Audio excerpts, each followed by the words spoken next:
Feels like a waste to use this Hey, year. what is going But on, how everybody, about I and taste the welcome best to Fantasia. For Let's today, step it up we're a going to be notch, jumping into boys. another session of Just Epic enough 7 to out incinerate them. today. Got some more first Inheritor of impressions the for you flame, Aki guys. here. That's Whatever right, you want this me time to around, burn. we're going to be taking a Aki? look at Aki, who is the protagonist of the current ongoing side story right now about a previous world, and he is apparently the only heir to have survived. His design is absolutely amazing, though, and I can't wait to try to use him, especially in RTA, because I think he does have potential despite what people are talking about on media sites such as Reddit or Stove, right, saying that he's a one-trick pony, that he won't really do all that much. I think he has potential just on paper. We'll have to see in practice, though, because obviously, sometimes things seem good on paper and they don't really work in practice, or sometimes they seem terrible on paper, but they work really well for some reason, right? A lot of people have underestimated units and their performance in the past, like Bystander Hua Young and, was it Disciplinary Prefect Arya? I know those are Moonlight characters, but still, right? This still holds true for all characters in their designs. But let's take a look at Aki, and not his combat demo, but his actual stat line here. Aki is a 5-star Fire Elemental Warrior of the Pisces star sign, and even though they mentioned that he was a Soul Weaver, technically in lore, he is a warrior in practice, which makes sense because of his Strat Gauntlet artifact, right? He is the character that's on the artifact, and it's for warriors exclusively. He does have really decent attack, right? We see 1,300 attack here, and that is very high. I don't know if this actually takes into account his skill, but we'll talk about that later. He does have decent bulk, though, and rather low base speed, right? 112 base speed, not the greatest. No crit chance or crit damage awakenings there, and he does awaken into effect resistance. He has a team imprint of HP, and he has a self imprint for even more resistance, which makes sense lore-wise, right? Because he is a Soul Weaver, but we'll see how this plays into his stats. If you're curious, I know normally this is a time where I show you units that share the same star signs as the character being featured, but there's actually no other warrior with the Pisces star sign. This used to be Lionheart Sirmia's star sign, but they buffed her and then they changed her star sign so she no longer has the effect resistance. So if you wanted something to compare Aki to, this is the original Lionheart stat spread, which is actually a pretty solid one, just not really for Lionheart because she needs crit and crit damage and stuff, right? But we'll get to Aki's kit, and he seems like he can stack quite a bit of stats, right? So let's take a look. Skill introduction here, his skill 2 is called Final Radiance. He can increase his attack by up to 50%. He cannot receive recover health effects and damage sharing effects, which is very unique. When attacked, damage suffered in one attack does not exceed 51% of max health, and when using Soulburn, if the health exceeds 51%, consumes 51% of health instead of souls. This is actually really cool. Also, he grants an extra turn, as you can see there, which means he has some potential to just nuke enemies outright. Yeah, and stay alive, sort of. Skill 3 is Karmic Flame, where he attacks the enemy, dispelling all buffs before inflicting decreased defense for 2 turns, and up to a 100% chance each to inflict 2 burn effects for 2 turns. At the end of the turn, detonates burn effects inflicted on the target. So we can see that Aki, makes sense for his design, is a burn unit, and burns are typically the best damage over time debuff. The decreased defense does matter here, and the fact that you can soul burn to ignore effect resistance is huge, right? If you don't know, burn actually does take into account your current attack stat and your opponent's current defense stat at the time the burns were inflicted to calculate damage, right? So if you burn a defense broken unit, even if they cleanse the defense break later, they will still take the burn damage as if they had that decreased defense, right? It takes a snapshot of the stats as the burns were applied. So they will receive a ton of damage here, especially because you're detonating the burns anyway. So it's going to be pretty much like instant death for certain characters. Depends on how much attack you stack, because burns directly like scale proportionally off of your attack stat. So should be pretty easy though, since he doesn't need effectiveness, right? You ignore effect resistance here, and you have a bunch of, I mean, you basically don't need to build health or defense at all, because you have like the Tempest Surin passive, like Spirit Eye Celine passive, I should just call it now, she's the more popular unit, where you don't take more than 51% of your max health as damage. You will be really low on HP though, and keep in mind you basically can't receive healing, which also kind of sucks, so you can't just keep healing him up and then soul burning for free. Which kind of makes sense from a design standpoint, right? But yeah, looking here, we can see his damage output, and it's honestly not that bad, right? There is an Aureus on this Bellion, but look at this. There's a 4-turn burn total, the defense broken, Boss of Runka right here, right? And we're going to see the detonation, and it's boom. So 16k damage didn't really one-shot the Boss of Runka, but keep in mind there's 4k that's shared. So that's like 20k damage right there, and he takes an extra turn, so it's not bad. Plus, keep in mind he doesn't have an attack buff either, which could actually benefit his damage output. His skill 1 is called Baptism of Fire. That's an amazing skill name, by the way. Attacks the enemy with a blaze with up to 100% chance to inflict burn for 1 turn.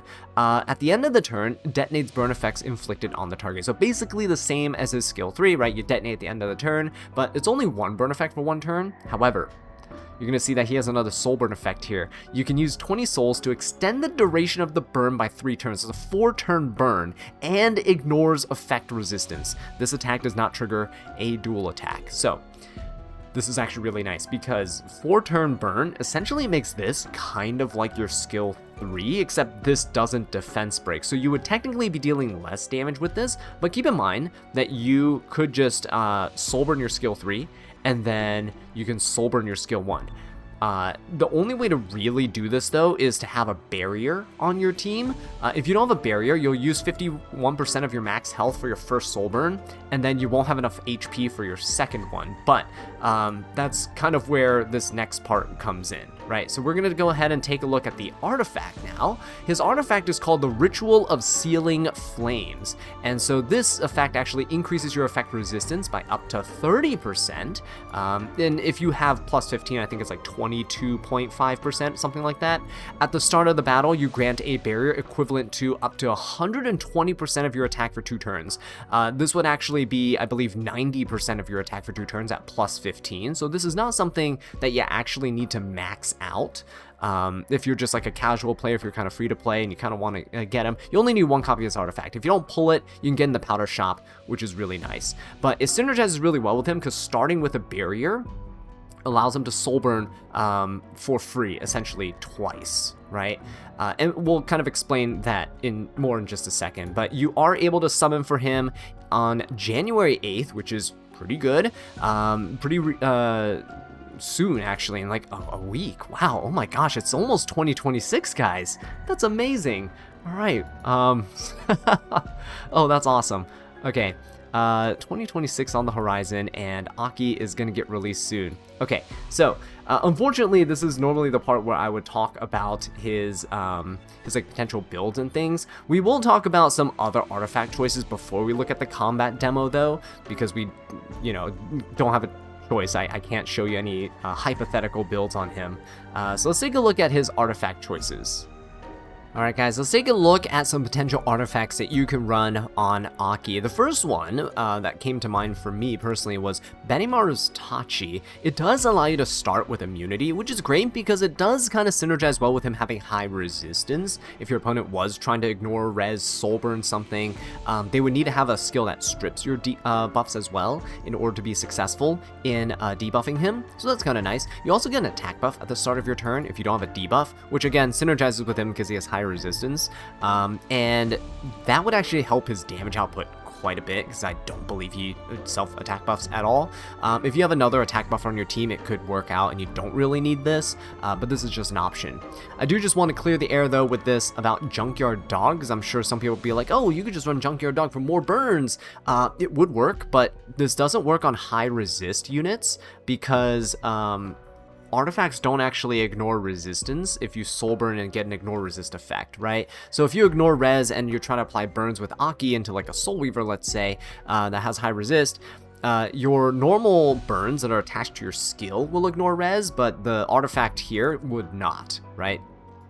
Plus, this is really RNG, and it only procs on a basic skill, so probably not the best thing to be running on him if you want consistent nukes and damage, right? One thing to kind of look into would be if you're running him on a ton of attack and you want some fixed damage along with your burns, you could run something like Uberius's Tooth, and in that same vein, if you have like Tome of Life's End, that could also work. Aki doesn't build crit rate, because if you're just a non-critting burn user, you just want attack, right? You don't need crit rate at all. This is a little RNG though. Uberius's Tooth is going to be better because Aki does have a chance to crit, even though you don't build him with crit. There's a 15% chance to crit there. So this would increase the damage that is dealt, but most of his damage comes from burns and not the initial hit. So also be wary of that, but you do get that additional damage. So Uberius's Tooth is not a terrible option for him, right? I would say if you want him to have more resistance for whatever reason, you know, Strat Gauntlet is an option. I mean, it is him on this artifact after all, right? Strat Gauntlet could potentially work if you want. You could also run Bastion of Hope. That's another resistance artifact. But again, I feel like his artifact is probably best in slot. One, it gives you more damage with your attack, and two, it gives you a barrier. Now, I did say I would explain how the barriers work. So essentially, if you have any unit that has like a Spirit Eye Selene type of passive, I'll just pull up my Spirit Eye Selene here so you can see, anytime you have this where damage suffered in one attack does not exceed a certain amount of your health, barriers actually count. So if you have a barrier, let's say Spirit Eye Selene is, let's say she's 8,000 HP, and she has a barrier of, you know, another 8,000 HP. When she gets attacked, she'll take a little over 4,000 damage, because that's her max health, right? Barriers don't count towards your max health. They're just like temporary HP. So when she would get hit, the barrier takes the brunt of the hit for her. She wouldn't lose any health, right? It's not like you immediately lose half of what your current HP stat is. It's half of your max health. So her damage here, if she had 8,000 health, is limited to just over 4,000, right? Which is really good for Aki because his artifact gives a barrier, which means you're sacrificing your barrier to soul burn, and then you basically get to soul burn for free, like at least twice, right? So that's not bad at all.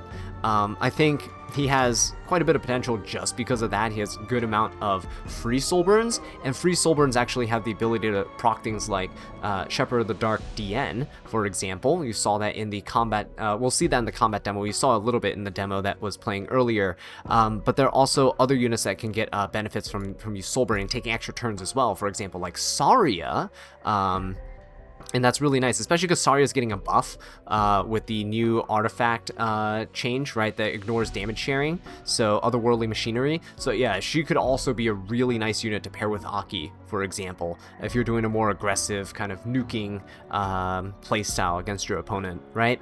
But other than those artifacts here, I don't really know if anything else is really nice. Shout out to Durandal for just being Durandal, and honestly really fun to use. But again, he's not taking hits though. So I wouldn't necessarily run this, just because he is slow and he would like combat readiness, but you're better off pushing combat readiness with your own units rather than tanking hits, because you want to preserve your HP to soul burn. If he takes any damage, you're basically losing out on your damage, right? You just want to soul burn him, sacrifice himself to at least nuke 1 or 2 units on the other side, and then you're good to go. So I don't really know what other artifacts there are that really benefits him. Again, you might say like, oh, but like indestructible gators, right? Attack and more chance to burn. Again, keep in mind, artifacts don't ignore resistance. If you're fighting a random DPS unit who has no resistance, go for it. But aside from that, it's kind of iffy, right? So just keep that in mind. Anyway, and most of the other warrior artifacts are like healing ones, like Golden Rose, Sigurd's Scythe, and all that stuff. And he doesn't have the ability to heal at all. Okay, so with that said, let's go ahead and take a look at the combat demo that they actually have in store for us here. They're starting off with like a pretty like fast opener, right? Conqueror Lilia is pushing up the team. Again, a CR pusher is kind of needed for Aki here, just to make sure he takes a turn. You're building him rather quick. He basically is just built with attack speed and effect resistance, right? You don't even need to stack all that much effect resistance on him, actually. But look at his barrier. Watch this. It's about doubling his HP, right? If he has like 8,000 something HP, let's say it's like doubling it, he has like an 8,000 HP HP equivalent in terms of barrier. He's going to Soul Burn now. And notice how you can swap between 2 Soul Burns. The only other unit that can do this is ML Ludwig, so that's cool. He's gonna skill 3. Okay, and he sacrifices his health. So look, he sacrifices barrier instead of his actual HP there, right? You can see the barrier went down. Unfortunately, when you counterattack like this, you're losing out on potential to Soul Burn even more. Okay, so the good thing is though, he does have a vigor buff, so even without an attack buff, he's getting an extra source of damage here for 20k detonation. Again, not too shabby. He can go ahead and Soul Burn, right? And see, he's still above 51% of his max health, so this means he can actually go once again. So another Soul Burn is possible. He's going to go ahead and rip that one. Now he's below half his health, and he's no longer able to use a Soul Burn. He will still take his last extra turn and attack, but notice that his skill cooldowns, if I can come back here, his skill cooldowns, look at that, it's just barely enough that, like, you can't really get your next S3 off. I don't know if he could have done it even if he wasn't hit by the boss Ruka. Maybe if his barrier was a bit stronger, maybe if he had even less HP. Aki is a unit that you definitely want to build with as little HP as possible to maximize his barrier to synergize with his skills, right? The lower your HP, the bigger the barriers you get from your allies and stuff that are protection set or Bastion of Perlucia, stuff like that, and it allows him to Soul Burn maybe one extra time to get another skill 3 off. Very situational, but definitely could be done, maybe with like Torrent sets, not sure. Torrent doesn't synergize with burns, but it does lower your HP, so it could potentially help, right? In this, we also see Shepherd the Dark DN actually do some shenanigans. So look at this. Decent AoE damage right into everybody, and then a little bit just comes in and kind of finishes everything off. So yeah, Aki essentially setting up for like free plays because burns and defense breaks are really good against high defense units. He was able to finish off the boss of Runka there, right? Okay, so last but not least, before I give you my final thoughts, let's go ahead and take a look at potential teammates that you could be running with your Aki. Now, I did mention when we were watching that preview there, that protection set units are actually really nice with him. So Empyrean Ilanov, like my Empyrean Ilanov here, not saying that she's a great unit to use with him, but protection set is fantastic because it gives you the extra barriers here, right, for your units to have the start of the match. This gives it to everybody. And likewise, if I have a unit with Bastion of Perlucia, I don't know who has it right now, but Bastion of Perlucia here is an artifact that allows you to give a huge barrier and immunity to whoever's using the artifact and the backline unit, right? So I'm using on Crow, for example, this is almost 30% of your max health for 2 turns. So if I go to my Ice Crow, just for example here, we can see that my Crow has what? Let's say 30,000 HP, right? So 10% of that is 3k HP, 30% of that is 9k HP. This is giving 9k HP to Aki, which is kind of ridiculous. Really nice, actually. So if you're not running Aki with his own artifact for whatever reason, maybe you have some gimmicky play or some stacky team that you're trying to go for, you could run something with Bastion. Not sure what Knight is necessarily great in synergy with it. Most knights are rather slow. Yeah, I don't really know if you're running... I mean, I guess you could run some weird sacky like Genesis Raz type situation if you're using like a Genesis Raz Aki. Like Aki is setting up to kill something and then Genesis Raz comes in. Because Raz actually scales damage with the lower number of allies your opponent has, right? Damage dealt increases with fewer enemies. It's like 70% extra damage with 1 less per enemy that's down. So if Aki nukes somebody, it basically increases Genesis Raz's damage by 70%, and you can just go here and swap out his artifact, right, for maybe Bastion or Perlucia. Just an idea, not necessarily something that everyone's going to be using, right, per se, but yeah.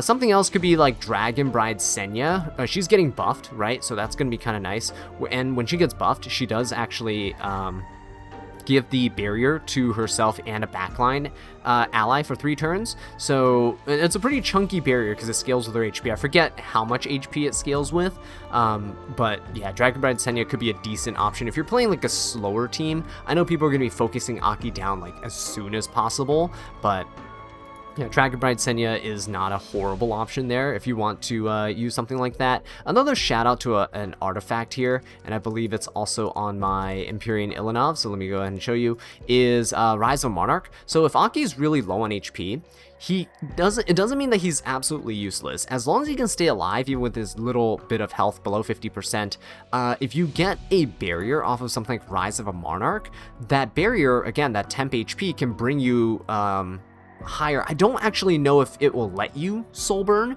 if you have less than 51% of your max health, but you have a barrier that stands in as temporary HP. So that would actually maybe need some testing. I don't know if there's any precedent for something like this, but if you get a barrier onto Aki and he goes above his 51% HP threshold, he might be able to soul burn again and ignore res and do shenanigans, which actually could be kind of cool to see. But again, that will require testing, so we'll get back to you guys on that one. But yeah, I think Aki is going to be kind of nice. With Bihu getting a buff as well, I think burn teams are going to be rather cool to see. If I can find my Bihu here, there we go. Because Bihu's passive is not changing. It's increasing the burn damage suffered by enemies by 30%.